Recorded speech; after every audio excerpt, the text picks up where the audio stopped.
Hey everybody, Jake Alexander here coming to you with another episode of Cool Shit You Can Deduct. And today, I'm always excited, but today I'm really excited because we have Rick Jordan here. He's the founder and CEO of Reach Out Technology, which is the world's first publicly traded managed service provider. We're going to talk about that today, Rick.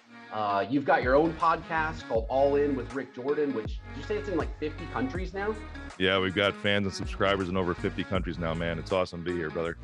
That is awesome, man. Congrats on that. Thank you. I want to pick your brain on that a little bit. And then you have a book that I'm really intrigued by, or that I'm intrigued about, called Situational Ethics. I want to talk a little bit about that here too. But let's jump right into it, man. Let's kick this thing off. So how's everything going with you?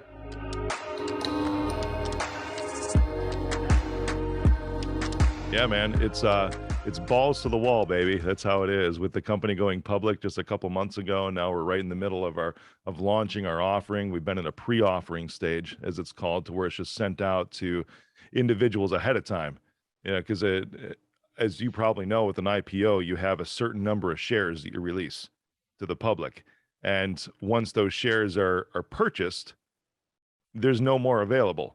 Until the next offering. Exactly. So there was some cool people that got involved in the pre-offering, and we're set to launch the full offering just next week. So it's been a hectic month and an amazing ride, dude, but it's balls to the wall. It's a lot of fun.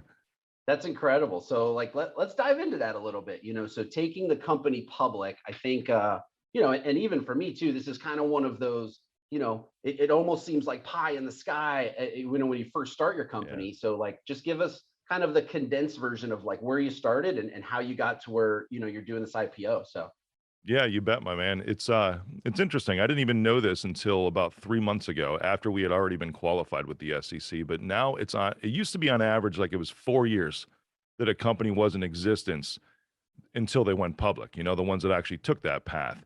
And then now it's more like 10 or 11 years. And I'm right at that 11-year mark when we filed and got qualified. I didn't even know that when we started this journey, man. It was just the right time, and it took 2.5 years of that process to go through audits and getting even the funding together to do that. Because coming from a managed service provider that does around $5 million a year in business, and an outsourced IT and cybersecurity provider, it cost around $1 million over that 2 years.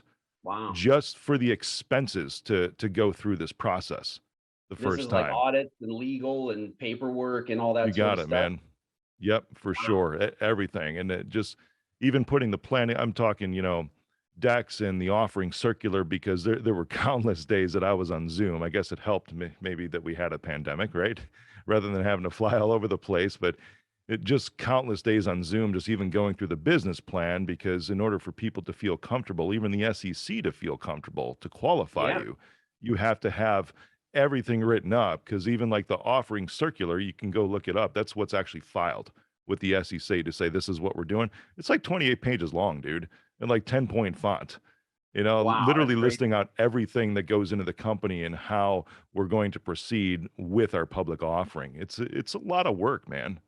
Every detail of how it's going to work, and then I'm sure backup plans if things don't go accordingly, and everything like that too, right? For sure, brother. Yeah, and that was the interesting process too, was those backup plans, because even just within the past month, even though we're a public company now and our offerings coming up to everybody, just getting to the point, because anybody can invest in right now. They're free trading shares, right? It's called Regulation A. It's not listed on an exchange. It's called a mini IPO. So your share price has to be at $5 a share to list at NASDAQ, which means your market cap, your company has to be worth enough to do that, right? Mm-hmm. Right now, we're not at that. We're releasing our shares at $1 per share, and we'll have it to around that mark and probably even higher is what our intent. We've got so much strategy behind this to have it be like 10x that $5 listing when we actually pipeline to NASDAQ about 2 years from now, just because the whole play is acquiring other like companies like me, in the cybersecurity and managed service provider space, and rolling them up to create the first nationwide brand that's ever existed for small and medium enterprises.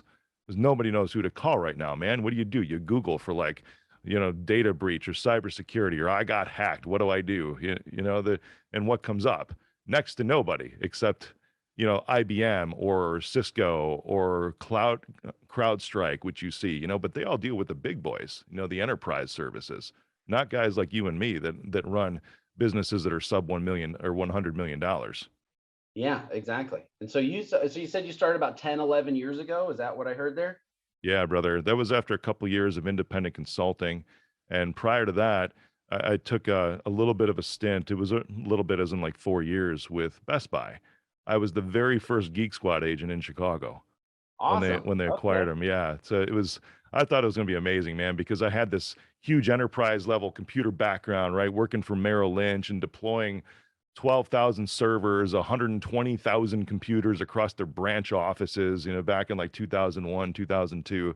And then 2003, this opportunity comes up with Geeks. So I'm like, hell yeah, I'm on board. This is something awesome. I'm your It's, guy. Yeah. yeah, it's disrupting the industry. My very first call, I knock on the door, right? I'm like, hey, I'm here to scrub your porn. It's not essentially what you signed up for, huh? Not quite, man. Not quite. A year later, it ended up being more B2B. And that's where corporate in Best Buy, because there were 7 test markets with this whole thing, and I was one of 7. And they would always ask me, it's like, Rick, your per ticket prices were 3 times higher than all of our other 6 test market stores. What the Hmm. hell are you doing? I'm like, have you ever worked at McDonald's? No. Have you ever been to McDonald's? Well, sure, and most people in retail are a little bit larger to begin with. I was even pretty fat at that time too. Nice. Like there's one question that I learned there when I was working at McDonald's when I was 16 years old, like with the drive-through, right? Would Would you you like like fries fries with with that? You got it. Yep. So like it's literally that simple, guys. When you're already there, and this was like the first lesson even in marketing for me, because I was only shoot like 22, 23 years old. Today I'm 42, so you're talking 20 years ago. When I was out there in front of everybody, so everybody that's building online funnels or everybody that's dealing with a client, whether it's consumers or anything else, as soon as they pass that threshold where they've already purchased something, they're Hmm. already in this zone to where they will buy other things. Absolutely. All you have to do is put it in front of them. Like ClickFunnels calls it a bump on your order, or we can call it like an upsell if it's direct sales. Call it whatever you want. But when it boils down to it, dude, it's would you like fries with that? Absolutely. Yeah. That's hilarious. Yeah, that you say that. I worked at Verizon for 10 years, and this was back in the early 2000s. And this was right when iPads came out with the built-in, antenna where you could add it onto your plan or whatever. And that was my whole strategy was like, do you want to buy an iPad? It was that simple. Like you're already Yeah. checking the customer out. You're on your little tablet. It's like, oh, by the way, did you want to buy an iPad? And our store sold so many at the time, I actually went to an ops review and had to present like what this crazy strategy was. Like, how is Jake's store selling the most in the whole state or whatever? And I called it the McDonald's approach to selling iPads, and they did not like that one bit at all. And I got like a lashing from my manager afterwards. Like, you can't downplay it that much. Like, that's all I'm doing is just asking them. So I haven't thought about that in a long time. It's Right on, hilarious brother. I did a that you say similar that. thing because even before Geek Squad and Merrill Lynch and all that, between McDonald's and Merrill Lynch, I was an assistant manager and then a store manager for Radio Shack. So when I was 17 years old, so that there weren't iPads at that point, this was 1996, 1997, Okay. but there were cell phones. And the biggest thing is back then there were always 3-year contracts, right? That's the biggest difference between what was then and what's now. No unlimited plans. But the biggest thing is that the phone still costs a shit ton of money.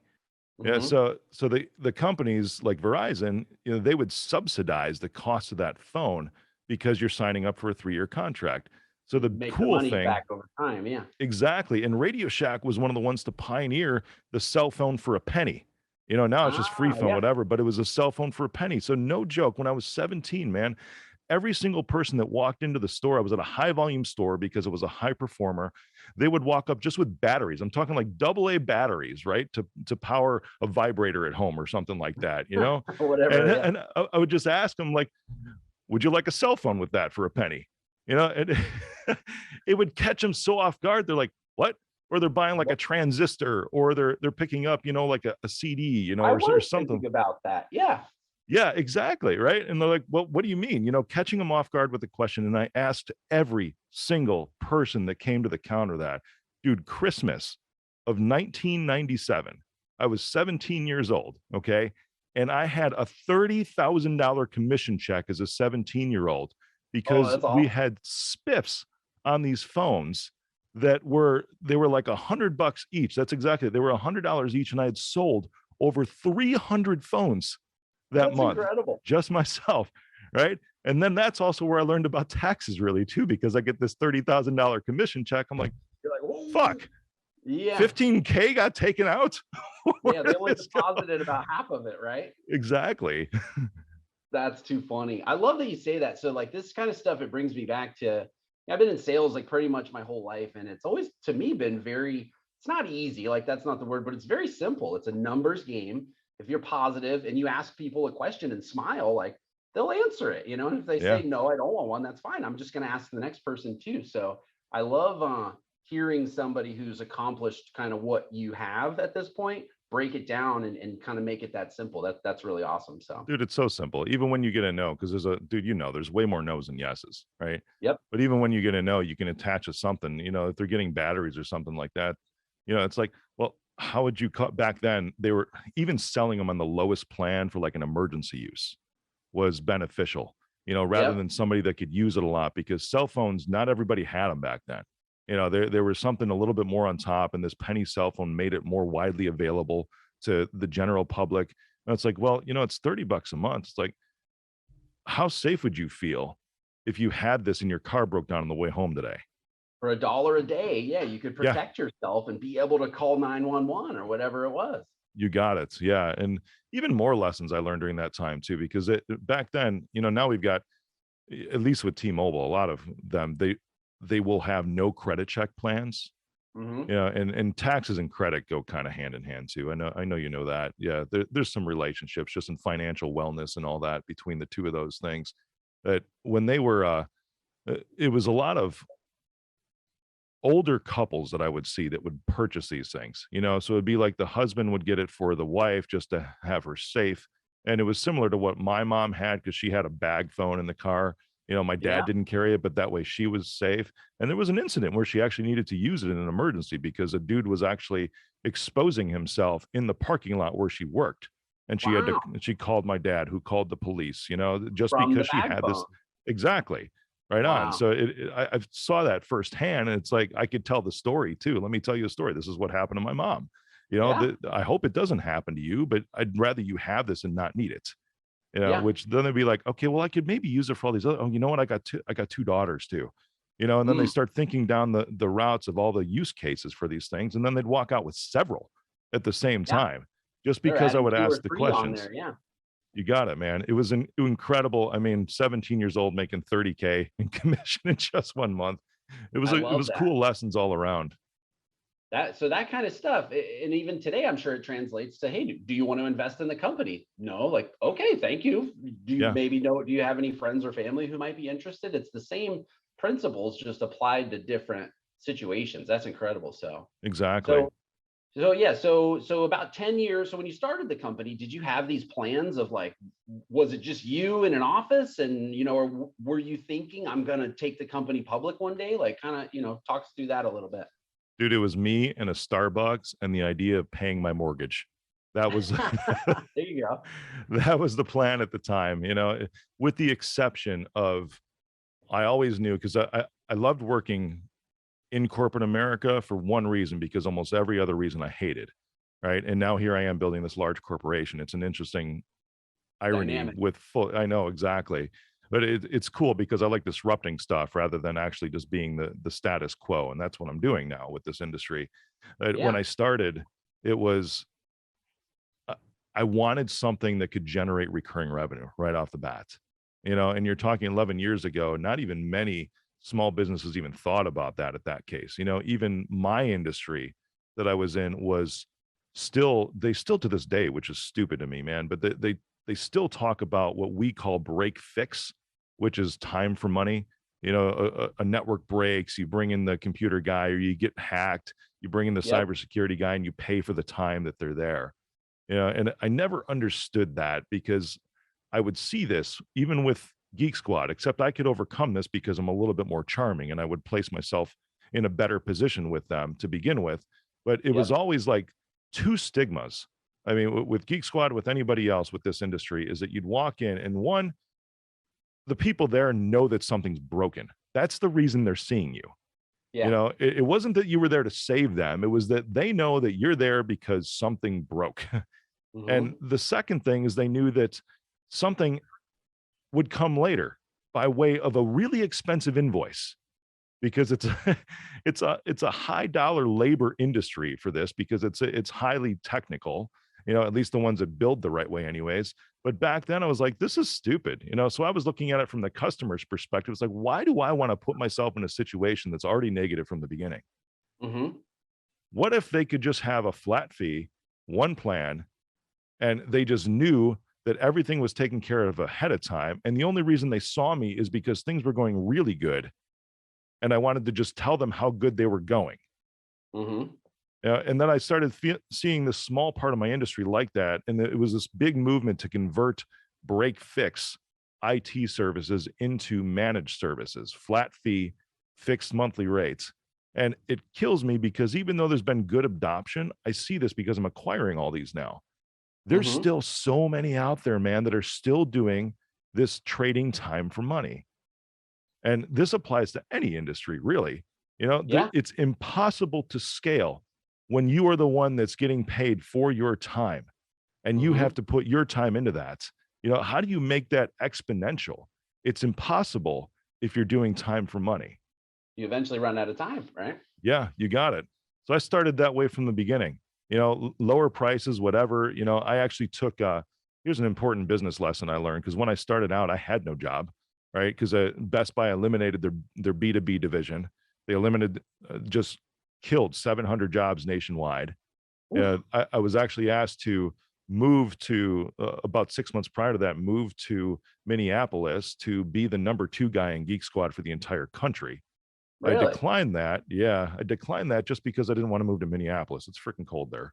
You know, and I'm like, I'm in not the Florida. I'm not. city. I'm not built for the cold at all. So Yeah, I'm with you on I'm in that one. Chicago, and Minneapolis is even worse than that with winters. Wow. So I declined it. I'm like, can't I do it from Chicago? They're like, no, you need to be here because that's where the Best Buy corporate offices are. You know, huge corporate campus. So then 6 months later, they eliminated all this, and that's right when my twins were born, my Oh, okay. firstborn kids, man. So it's like, here I am with no job, two new babies, and I got to make something happen. And so that's when I started all this, dude. And right from the beginning, I'm like, I need to have something that I can depend on. And even more so, my customers have to know that they can depend on something, that Yeah. I've got their back, you know? And when the day comes, when shit does hit the fan, they need to know that I'll be there too. How do I scale Absolutely. this? The only way to scale it is recurring revenue. That's it. It allows me to buy the right tools, have things in place so that I know exactly what my expenses are. Customer knows exactly what their expenses are. We're both profitable because they're up and running more frequently than down. And I'm profitable because I know what's coming in every month and I can actually budget my resources accordingly. You It was can a plan, you no-brainer. can budget. No, absolutely. I love that. So you caught on to this concept early. It sounds like one of the early adopters, and then just started building from there. I mean, was it? Now I know you guys are acquiring other companies, which Yeah. is awesome. We're doing the same thing. It's a lot of fun. But in the beginning, was it just like one customer at a time? I mean, how did you build it? You know? Yeah, that's all it was. It was a lot of referrals, and it was still, instead of the question like, "Would you like fries with that?" It was like, you know, "Are you happy? Am I doing a good job for you?" And like, "Well, yeah, of course." I'm like, "Cool. Who else do you know?" And it wasn't like, "Would you be willing to?" It was just a direct question. It's like, "Who else do you know that I could help?" Yeah. And they're like, "Oh, you know, well, let me think about that a bit." And I would always get at least one name whenever I would ask that, because it was never a "Would you mind?" It was, Hmm. you know, it was still, it was direct yet kind. You know, just Cordial. saying, Yeah. "Hey," exactly. "Who do you know that I could also help?" You know, and it's cool because it actually puts them in a position to where it's almost collaborative, to where they're like solving your problem for you, Yeah. because you put them in your shoes. What I found too with that that's so cool is when people start referring you, they become like more critical isn't the word, but they become like they critique you more. Like, hey man, I sent you my buddy Jeff, and he said this. Yeah, Like, you gotta fix this. You know, I'm like, okay, wow. Like they start to give you this really good feedback because they're like you yeah. said, they feel like they're collaborating with you. So we've experienced that, and that's an awesome. awesome feeling. So That's awesome, man. Yeah, because ethically, it does step you up a couple notches too. Because now it's like you're taking on the responsibility and the reputation of the person that referred you.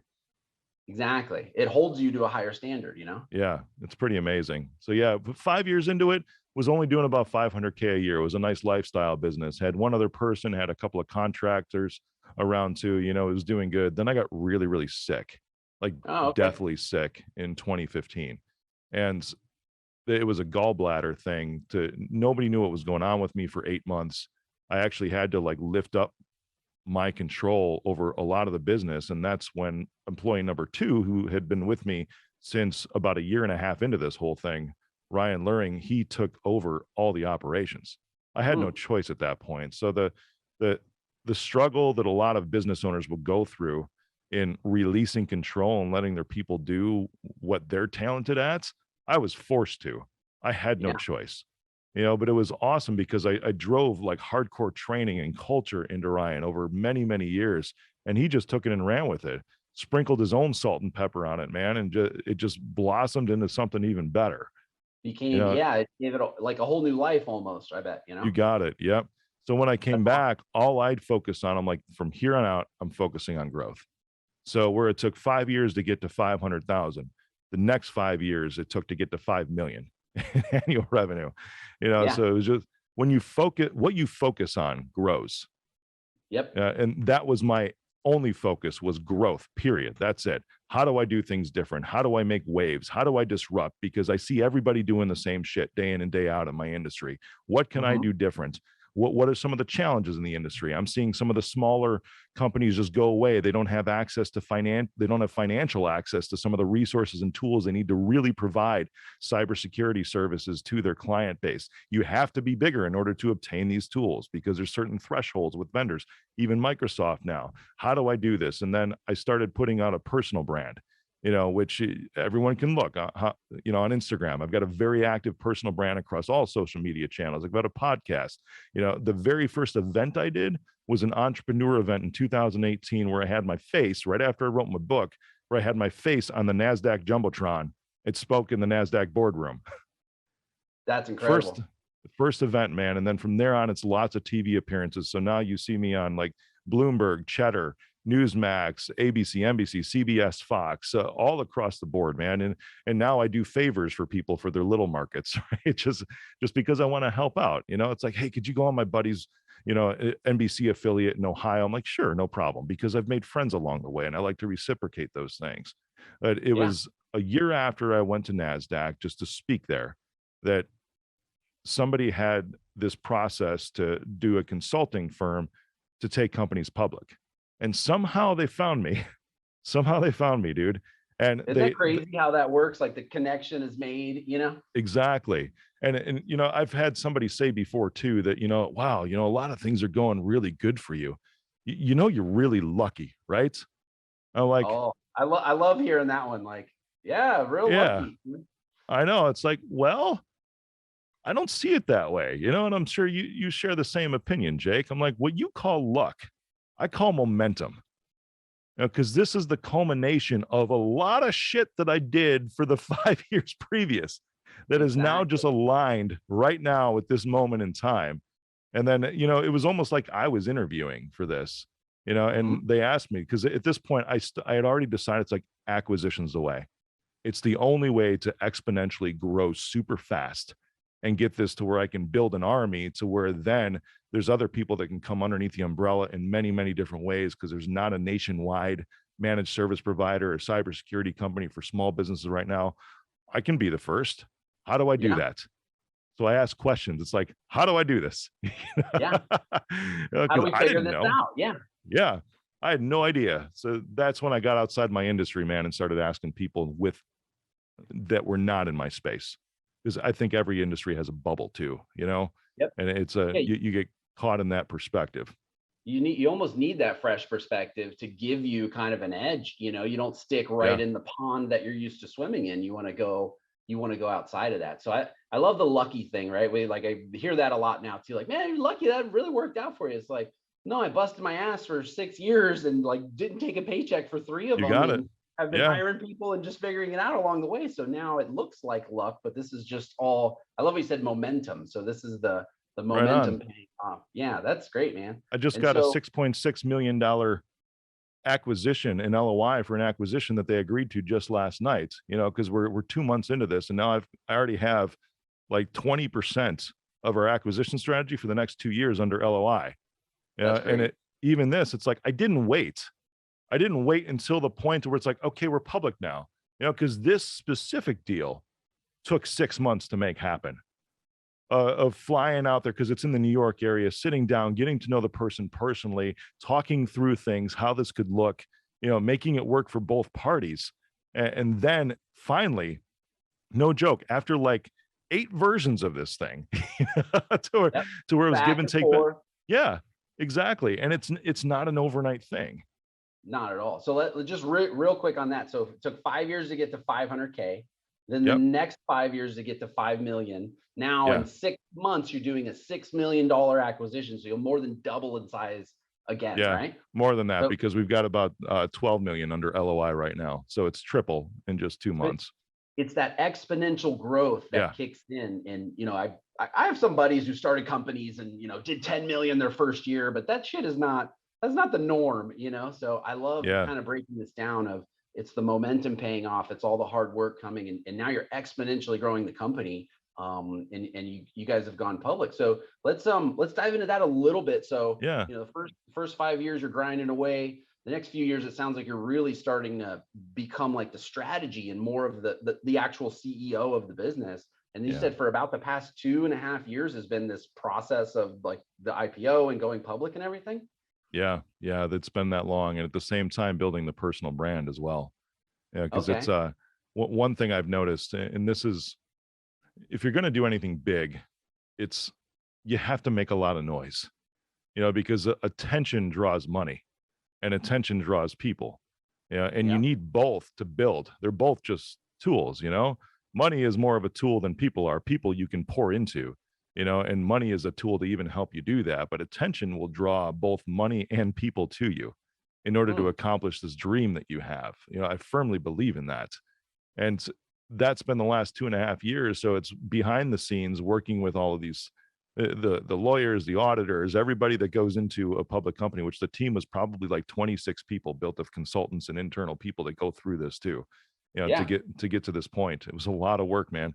But during that time, I kept plugging away at the podcast because the podcast was only a year old when I started this whole thing, and now here it is 3 years, 3 years old, over 250 episodes in 50 countries, That's and I remember the awesome. first 6 months seeing that, well, okay, I got 80 downloads this month, And we got 10 whereas now, views on YouTube last episode. Yeah. right on, and now I pull up and my biggest stat, it's like, okay, cool, 79,000 downloads, that works, There so you from go. 80 to 79,000 is a big jump. So you had this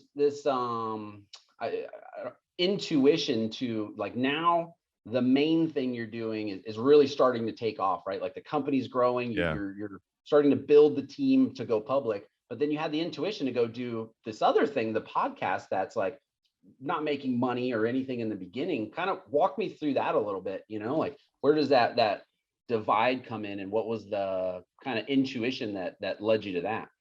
Yeah, that's so interesting. I've been asked the question before, why did you start a podcast? Because I've been on shows for podcasters, yeah, a lot. And I'm like, well, the reason I started it is because I was told I needed one. Just There we go. hands down. I hired a branding agency that told me I needed a podcast, but Sometimes it's not more complicated than that, right? Like somebody told me to do exactly. it, so I just did it. That's Yep. great. And there really was no plan. But when I thought about it, because I got about 3 months into it, and I'm like, you know what? In order for me to continue this now, that's cool. I started it, and I look up all the stats, right? It's like most podcasts go into pod fade mode after like 7 episodes. They just die out. People give up, it's like nobody's listening, whatever. I'm like, Yep. okay, if nothing more than that, I'm competitive against myself and I will not be that guy, that just dies I'm after going to 7 episodes. 25 episodes, damn it. Like, no, I'm not Yep. stopping here. For sure. As soon as I got beyond my ego, I started analyzing some of the other good reasons for this thing. I'm like, I don't plan on monetizing this right now, but what I really want to do is it's a way, because I've got a background. I'm an ordained pastor too. ordained Oh, minister, nice. and I've planted 3 churches with people, always as like the number 2 guy in the church. And I stepped away from that type of realm in around the time I got sick too. So it was like a transition point in my life too. I'm like, I still really, really want to help people. And even with acquiring all these companies, that's still one of the biggest motivators for me because small business owners are struggling, and I didn't even know the pandemic was going to hit or anything, but now they're even more struggling than they were Yeah. before. Let's Totally give them a different good landscape. home. Yeah. Exactly. Let's give them a good home. They have good customers. Let's give them a place to where they can continue to grow without this pressure, this weight that's on them of people underneath them and bills, to where they just can pay their mortgage and make more money as part of a public company than they would ever on their own because they've Hmm. got this big behemoth army behind them. So that's always been a motivator for me. And I'm like, if outside of the getting past the 7 episodes, that was my second reason was just I've been through a lot of things in my life, from when my dad died when I was 16. I've got a lot of stories, Mm. a lot of struggles, a lot of failures, a lot of successes. If I can just get it out there, and it helps a small group of people, that's awesome. And then at Yeah. some point, we could use this too to do whatever, So could we sell something on it? Sure. I don't right now. At some point we might because we have the ability, like anybody, to place ads in there. But I don't think the ads would be for anybody else. I think they would just be my own. Just to say, hey, this is what I'm doing right now. By the way, my Yeah. company just went public. Here's where you can buy some shares if you want to get in on it. It's only $1 right now. There you go. That kind of stuff. So it's more like if you want to be involved in what I'm doing, just stop first and listen because what I'm telling you, what's coming out of my mouth is going to be worth even more than buying that stock and seeing it go up. Yep. Because it's if you just hear some of the ways that I've been able to get through life and hear some of the ways of my guests that come on, so even with the podcast, I settled on a format. At first, it was all guests, then it was just me for a while, solos, and now it's like a hybrid to where I do long form with guests. I do 10 episodes a month now, too. By the way, for Wow. podcasts, is if you want to double your 10 a episode month. downloads, yeah, 10 a Yeah. month. So it's 2 a week. If you want to double Okay. your downloads, just go from 1 episode a week to 2 episodes a week. It's simple math, right? There we And go. everybody that subscribed, but it's nice algorithm hacking. But the purpose was more for saying I like the guests, I love them, but it's also hard to book 10 guests a month because I was doing that. My team was doing Yeah. that before. That's a whole project in itself right there. Yeah. Right Just on. organizing now. Right on. It's like I got so much to say for me too. So it's always like Tuesdays are guest episodes, Thursdays are just me. You get just me Cool. and what's on my mind. Yeah.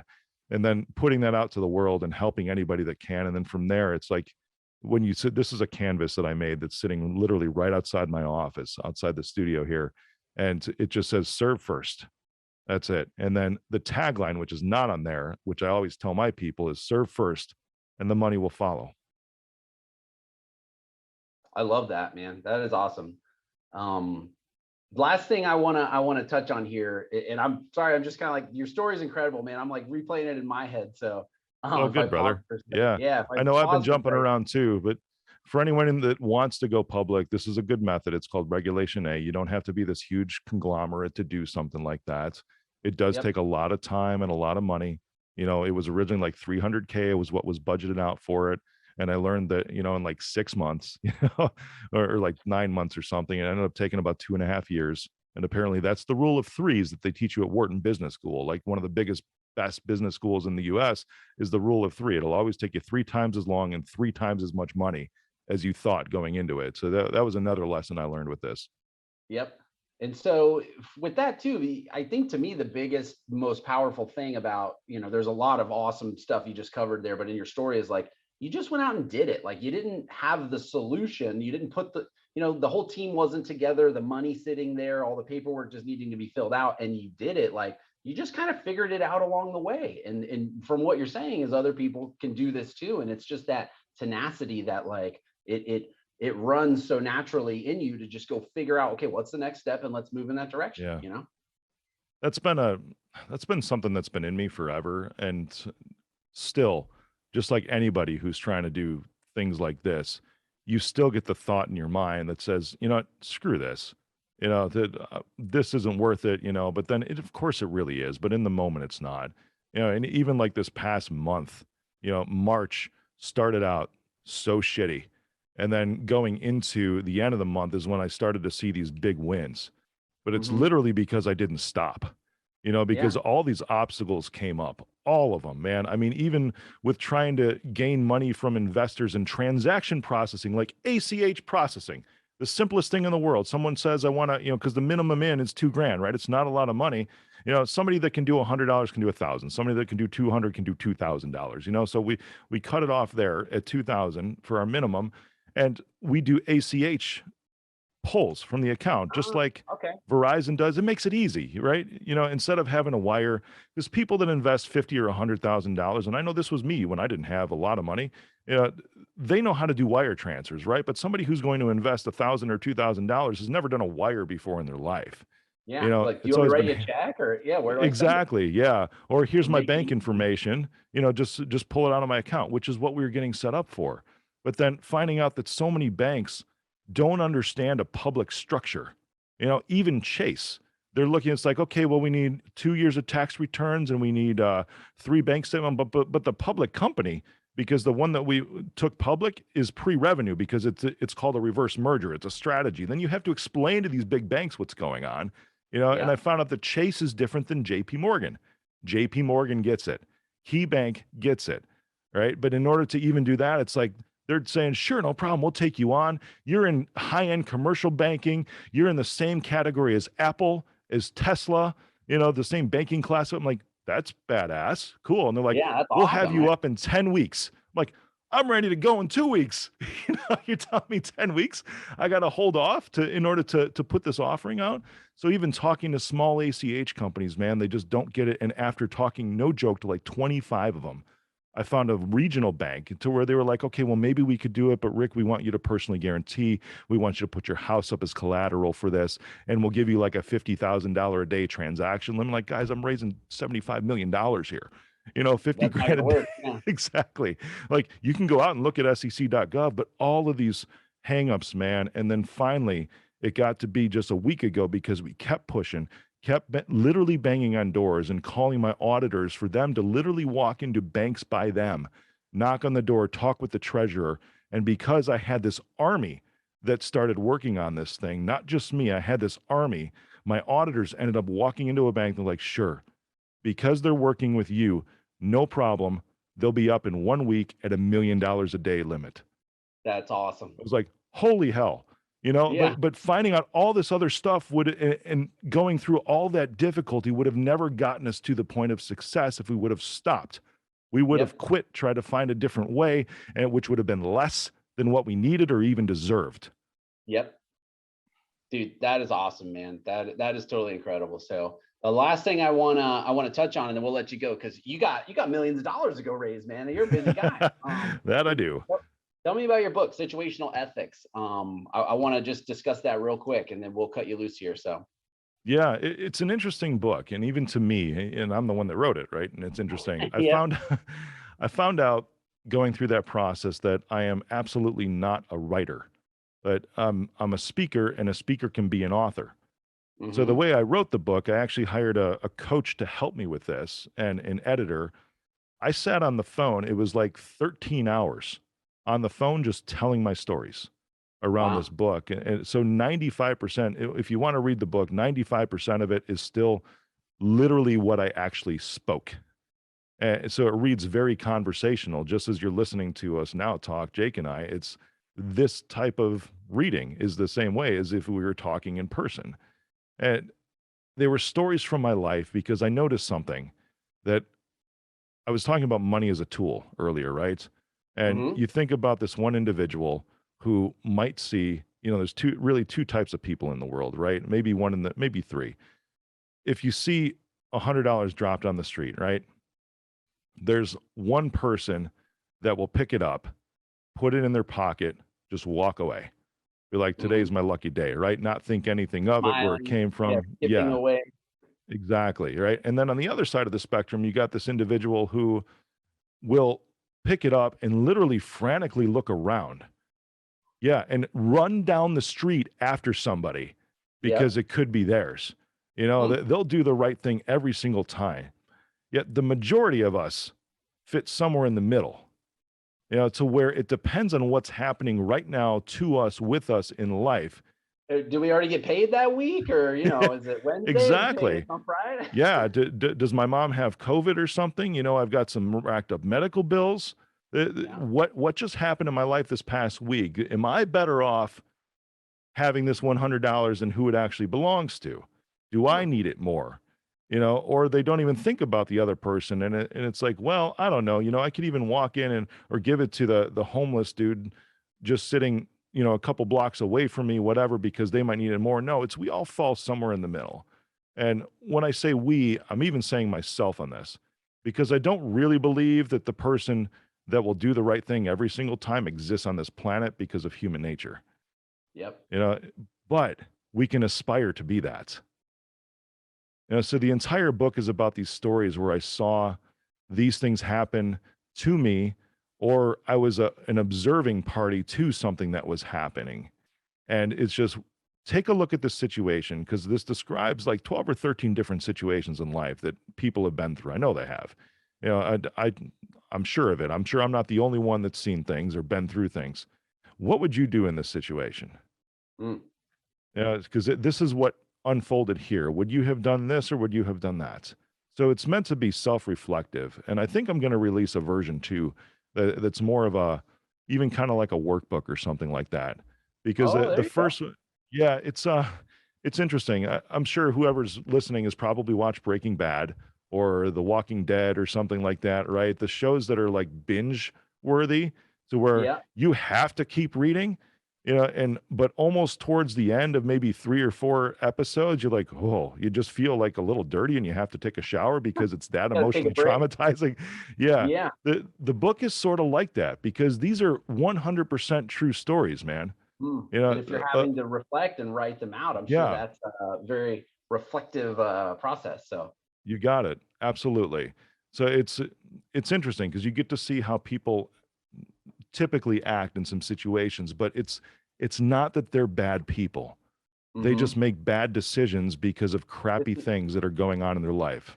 this is human nature. I mean, I think this Yeah. stuff, like you said, it's different on different days and different situations. Yep, you got it. It's always That is external pressures, man, that'll tip the scales between right and wrong. that is very interesting. I love it, Rick. I can't thank you enough, man. The whole story, everything you've shared with us is incredible. The book, you're gonna send us some signed copies of those. Yep, You I'll said send them to there. you. Yep, send them out, Perfect. use them however you want to your listeners. Yeah, man. That's I'm happy to awesome. do So if that. you go to our website, coolshitYouCanDeduct.com. We'll have a link there if you want a copy of Rick's book. First 10 people that go on there, we'll send you one of those free of charge.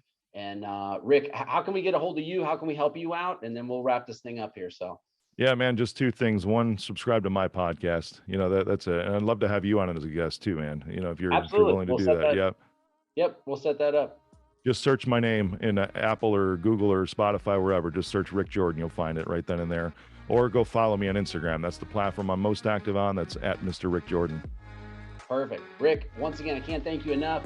We're going to sign off here today. That's another episode of Cool Shit You Can Deduct. We will talk to you guys next time. Hey, everybody, if you enjoyed this show as much as we did, go ahead and like and comment below, ring that bell, and put in those comments. Tell us what your favorite part of today's show was. Can't thank you enough. We appreciate you being part of our group here. So thank you so much.